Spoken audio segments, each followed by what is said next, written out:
If a localized conflict escalates to a nuclear exchange, a ballistic missile launched from Tibet toward a target like New Delhi has a total flight time of exactly 7 to 9 minutes.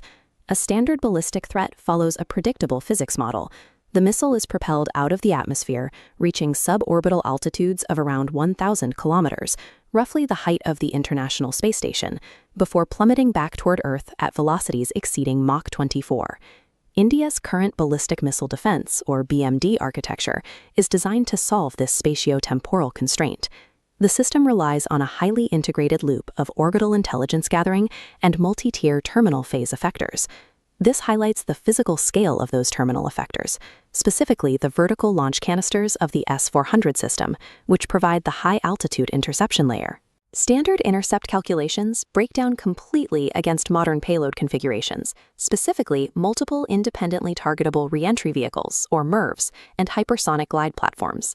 Looking at the physical profile of the DF-17 hypersonic missiles shown here, their aerodynamic shape is immediately distinct. Instead of following a predictable parabolic arc, these vehicles are engineered for extreme glide phase maneuvering within the atmosphere. By maintaining a flat, unpredictable trajectory, hypersonic payloads remain hidden below the horizon of traditional ground-based radar for much longer than standard ICBMs. In this 9-minute window, survival depends entirely on the efficiency of the automated systems engineering loop rather than the total volume of interceptors. The first vulnerability of an ICBM is the physical impossibility of concealment. As seen with the Agni missile on this launch pad, an 18-meter structure requires massive logistical support, and the engines produce an extreme thermal signature. India's primary orbital response to this heat signature is the RISAT, or Radar Imaging Satellite Network. This diagram shows how RISAT utilizes synthetic aperture radar. The system projects a sweeping radar cone mapping thermal launch signatures continuously, regardless of cloud cover. This thermal data is cross-referenced against EMISAT, which monitors enemy targeting radars. Merging both feeds establishes a verified launch confirmation. If the orbital layer encounters interference, the system falls back on a redundancy grid of ground-based radars and airborne warning systems identifiable by this aircraft. While this detection grid is highly robust, it only secures the very first minute of our 9-minute kill chain. The burden of survival immediately shifts to the command loop.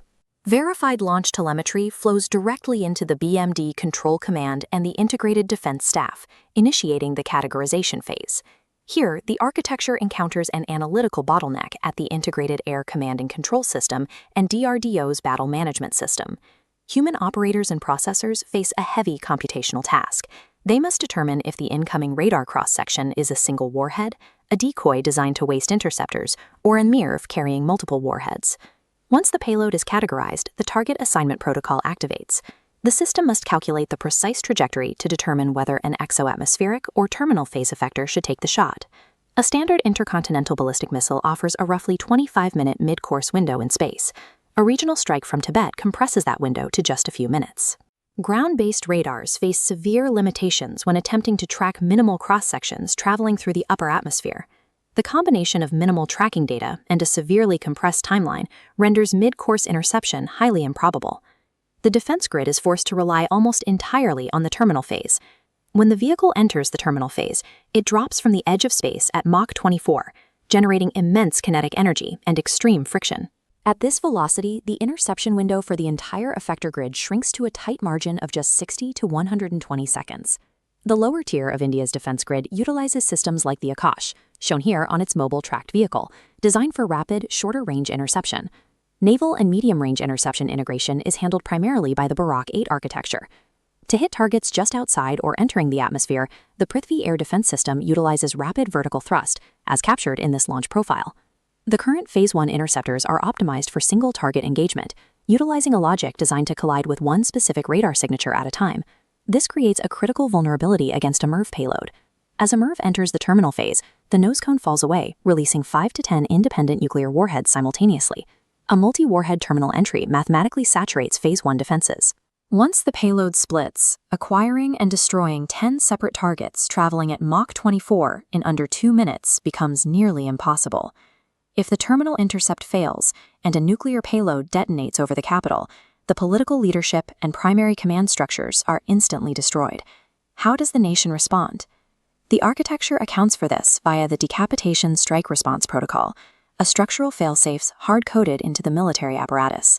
In the event of total government collapse, nuclear control transfers directly to the military high command, guided by pre-written sealed orders that dictate exact retaliatory targets. Execution of these orders requires a strict two-man rule, ensuring that no single surviving officer can authorize a launch, but guaranteeing that the authorization process proceeds without political input. Effective strategic deterrence relies on this exact mechanism. It is the absolute certainty of automated, devastating retaliation, even if the state's leadership ceases to exist. India possesses a highly capable terminal phase defense grid, but the strict 9-minute timeline of a regional strike exposes critical vulnerabilities in early detection and mid-course tracking. The first major architectural gap is orbital. India currently lacks a dedicated space-based infrared system, which is required for instantaneous, continuous launch detection without relying on intermittent radar sweeps. The second structural gap lies in the command loop. The system currently relies on manual, human-in-the-loop verification to parse telemetry and authorize intercepts. Human reaction times and manual data processing are mathematically too slow to respond to the unpredictable trajectories of incoming hypersonic glide vehicles. By the time a human verifies the target, the intercept window has closed. Survival dictates a mandatory evolution to BMD Phase 2. This requires deploying multi-warhead tracking radars capable of locking on to highly saturated MIRV attacks before they breach the lower atmosphere. This network topology diagram illustrates the necessary shift, replacing the central human command node with an AI-driven real-time interception grid. This AI node would parse telemetry, identify decoys, and autonomously assign effectors to multiple incoming warheads in milliseconds. Because kinetic interceptors are bound by the physics of propellant and aerodynamics, they face a physical limit against Mach 24 gliders. Transitioning to directed energy weapons like Project Kali removes this bottleneck. By firing at the speed of light, these systems achieve near-zero time of flight, neutralizing maneuvering hypersonic threats before they reach the lower atmosphere. Unifying these capabilities requires drafting a national integrated security doctrine, a binding policy that merges cyber, space, and kinetic assets into a single, automated defensive organism. Surviving next-generation nuclear threats means evolving past traditional ballistic defense and human command loops.